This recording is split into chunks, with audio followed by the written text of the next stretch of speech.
Hello everyone, I'm Denise Boggs, and I want to welcome you as we journey together through healing the heart. I've got something exciting to share with you today, and it's exciting because it applies to every single person that I know that's seeking healing, or even those that are not seeking healing. And that topic we're going to talk about is how to set boundaries. Do you know you can set boundaries out of your pain? You can set boundaries out of pain, and you just build a big wall and you cement all the stuff in it, the stones and the hurt and the pain, and then you don't ever want to see that person again. That's a boundary. You're not seeing them. You don't care what happens to them. That's a boundary. But I want to talk to you today on how God has given us an instruction of how to set boundaries. His way, God's way to set boundaries. Let's just call this podcast God's way to set boundaries. You know, He was the first one that set a boundary. In the beginning, He said, "Let there be light," and there was light. And He called it what it was. It was called day. That's the first step to setting a boundary. You call it what it is, okay? He said, "Let there be light," called it day, and He separated the light from the darkness, okay? And He said, "Now we're going to call the darkness night." So you call it what it is, okay?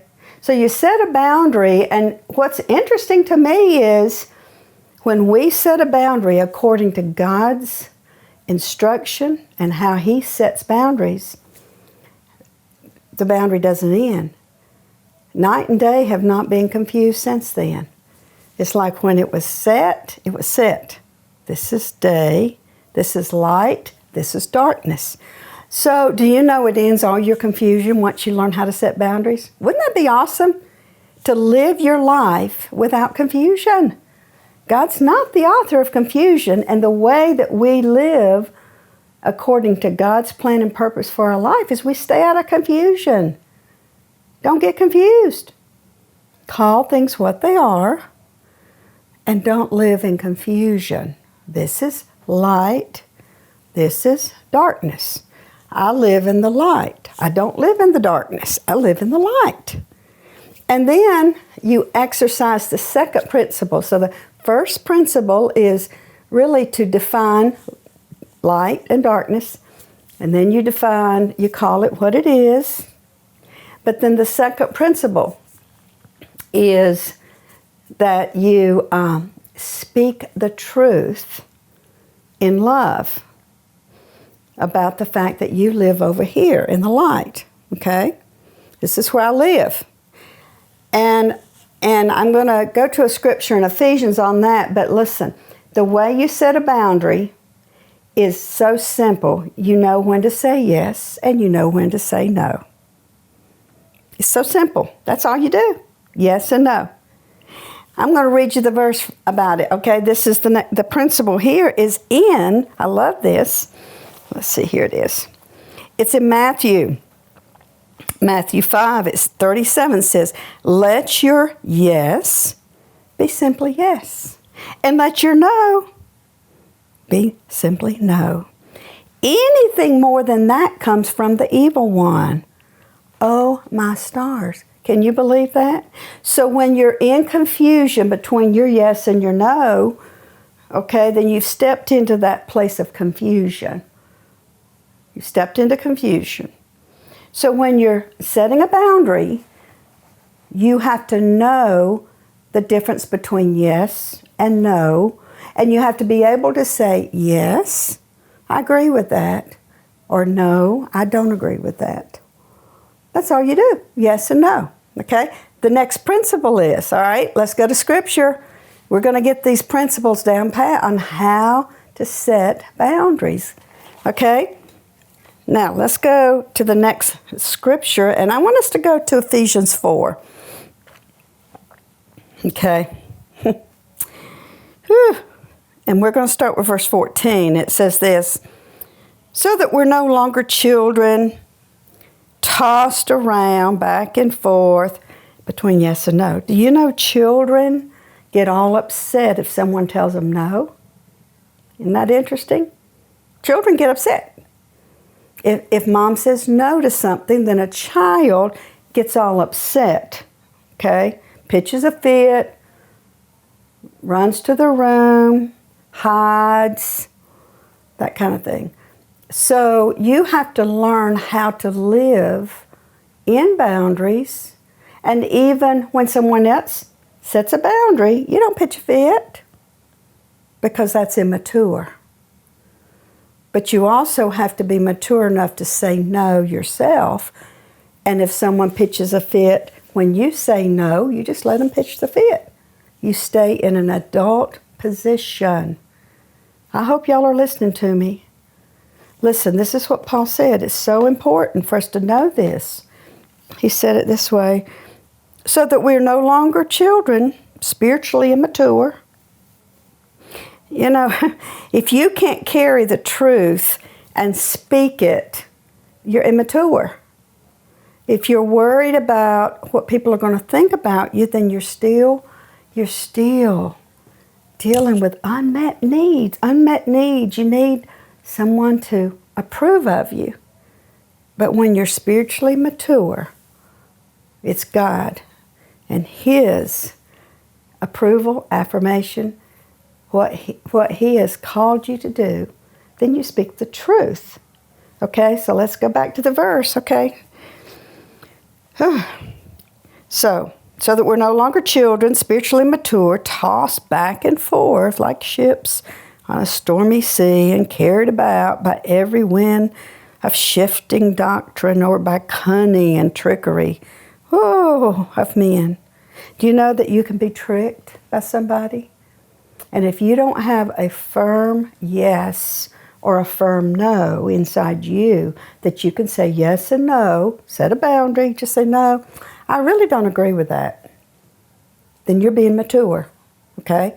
You're not going to be like a ship tossed back and forth. You're not going to be tricked and deceived because your yes means yes and your no means no. But what are your personal convictions? You got to know that. On all the things that are, on social media today, where do you stand? Do you realize why there's so much confusion today? Nobody knows how to say yes and no. Setting boundaries. Okay, now let's go on to the verse. Here we go. Listen, I have to start all over. By the cunning and trickery of men, by deceitful scheming of people, ready to do anything for personal profit. Oh my goodness. Now, but speaking the truth, this is verse 15, but speaking the truth in love in all things. Okay? All right, how do we speak the truth in love? Well, you speak the truth to someone from your personal convictions, and you don't do it out of anger, threatening them or giving them an ultimatum if they don't believe you or agree with you. You just speak your truth in love. Okay? God's chosen us to speak truth in love because it's His love, the river of God that's in us, that gives us that truth to speak it and let it just flow out, His love. Because His love for that person, He may be sending you to speak the truth in love to them so that they can receive it and not be offended by it. Do you know if you offend somebody, then you can't speak into their heart if they're offended. So speak the truth, but speak it in love. Don't speak it out of your own unforgiveness, out of your own offense. You speak the truth in love. So let's go back now. So how do we set boundaries? Well, first of all, we've got to separate light and darkness. Say, this is light, this is what I believe, this is truth. I don't believe this. This is darkness to me. It doesn't have life in it or the light of Christ. So that's first. Second thing, you call it what it is. But then number 3 is your yes means yes, no means no. So you get that set real clear, because anything more than that's from the evil one. You're confused if you can say, yes, I believe this is truth, and no, I don't agree with this. So get your yes and no really secure, and speak the truth then, Ephesians 4:15, in love. Now I'm going to switch this a little bit to relationships. How do you do this in a relationship? Well, first of all, you forgive the person who hurt you, so you can speak the truth in love. You can speak your personal convictions and say, you know, this hurt me, and it's not okay that you're cussing at me. I just don't appreciate being cussed at, and it's not okay anymore. When you get upset with me and you cuss at me, then set a boundary and say, set a boundary. If you cuss at me, if you start cussing again, I'm going to go to the other room. Or I'm going to go to spend some time with the Lord. I don't appreciate being cussed at. Okay? So that's a boundary. You're setting a boundary. Because see, many times we're hurt because we didn't say at the beginning of a relationship what we don't approve of. You have to sit, and that's the next point. You have to set your boundaries at the beginning of a relationship. Okay? Because if you don't set a boundary, then you tolerate things. Inside you're screaming no, but you're saying yes to them. Then when you finally set a boundary, oh my goodness, they really get all upset. So in a new relationship, set the boundaries at the beginning. In a present relationship, you speak your truth in love, and you say, you know, it's really been hurting me that you cuss at me. Or it's really been hurting me, and I'm really concerned because you're lying to me. And so when you lie to me, it just sends me in a tailspin. So I'm going to ask you not to lie to me anymore. See, that's speaking the truth in love. Because I don't appreciate lying. I don't believe in lying. And if you lie to me, then you say, I'm going to go in the other room. So you're setting a boundary. You're separating darkness and light. And now, the point I want to make here is, if someone respects your no, I'm not going to hear lying anymore, then the relationship can move on from there, can build from there, if they respect your no, okay? Now sometimes you have to, if you've never set a boundary and you've been married 20 years, I talk to so many people, and if you have not said that lying just crushes your spirit, or deception in any way crushes your spirit, you can't do it anymore. I just can't live under this anymore. Or laziness. I can't live under this anymore. I'm doing all the work and you just lay on the couch. I just can't do it anymore. It's hurting me. Okay, so once you speak your truth in love, you don't condemn them, you just say how it's affecting you. That's a real important point there.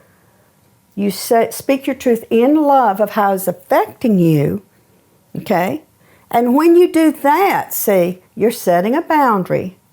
You're saying being lazy, cussing, drinking and getting drunk, all these things that you've not said anything about in 20 years, now you're saying. Now, it'll shake them at first, okay? I'll just go ahead and tell you out loud.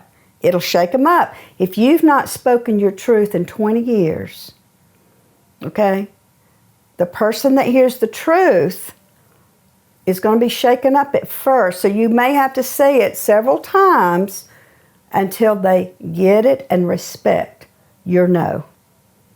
No means no. No, I'm not going to go to dinner with you and you're going to drink and get drunk and then we'll fight. No.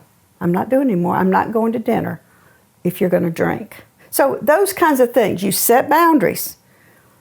You say yes and no appropriately. Now, this is the interesting thing. I hope you're understanding this. When you come to a Healing the Heart retreat, or you read one of our books, this one is on understanding forgiveness, setting boundaries is part of forgiveness. Because if you forgive someone and you don't set a boundary, they're going to do it again if they haven't been healed. And then you come, then a month later you say, well, I've forgiven and nothing changed. Boundaries create change. Boundaries set an opportunity for change. But the mature one is the one that sets the boundary. Let's go back to childhood. Really, it's the mom that says no, dad says no. And so that's the first time when you hear no and yes. Now, if you did not if you didn't really listen to no as a child, you resented no, you even rebelled against no, it'll be hard for you to set boundaries until you see that you've never appreciated boundaries for what they are. You even may need to ask God to forgive you that you did not respect somebody else's boundaries. This is a huge, huge issue today, because if mom and dad, if their behavior was not consistent, and when they said no to something, if they said, don't you yell anymore at your brother, but yet mom's yelling at dad, it's hard to respect mom saying don't yell at your brother. So, that's why you have to get your heart healed, because if mom was a yeller and you were hurt yourself by a yelling mom, then if you judged her, you'll be a yeller too. And so then, oh my goodness, you're yelling. But then you'll marry a yeller, and then you're yelling at one another. So I may be taking you too deep into Healing the Heart, but I want to ask you to come to a Healing the Heart retreat or get our material. You can go to our website, How to Understand What Forgiveness Is. Forgiveness is, yes, forgiving that person. But then you set a boundary, and a boundary is like you build a fence.